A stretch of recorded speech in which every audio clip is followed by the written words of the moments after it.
اگر امام ابو حنیفہ رحمۃ اللہ علیہ سے کوئی کتاب ثابت نہیں تو اتنی بڑی فقہ کیسے وجود میں آ گئی؟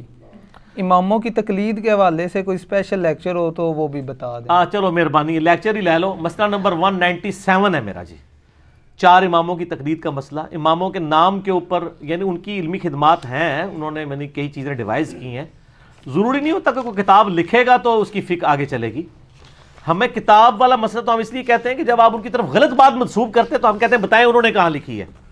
یہ نہیں ہے کہ وہ بالکل ہی، ان کے شاگرد تھے امام محمد، امام ابو یوسف، ان لوگوں نے کتابیں لکھی ہیں، ٹرانسفر کی ہیں۔ ایون تقریباً 60% مسائل میں صاحبین نے، امام ابو یوسف اور امام محمد نے ان سے اختلاف بھی کیا، تو فقہ اس طریقے سے ان کی چلی ہے۔ تبھی تو کتاب الرد علی ابی حنیفہ چیپٹر ہے مصنف ابن ابی شیبہ کا، ابو حنیفہ کے وہ مسئلے جو قرآن و سنت کے خلاف ہیں، اس زمانے میں ان کے خلاف چیپٹر لکھ دیا گیا ہے۔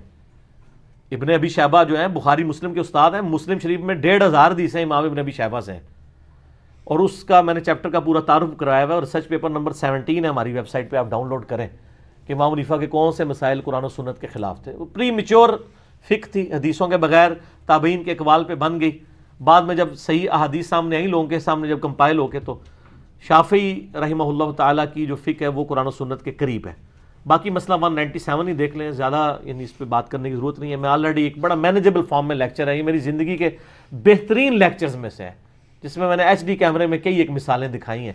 1.5 پونے 2 گھنٹے کا لیکچر ہے۔ 197 مسئلہ لکھیں، یوٹیوب پہ وہ لیکچر کھل جائے گا۔ ٹھیک ہے جی، جزاک اللہ خیر۔ اللہ تعالیٰ سے دعا ہے جو حق بات میں نے کہی اللہ تعالیٰ ہمارے دلوں میں راسخ فرمائے۔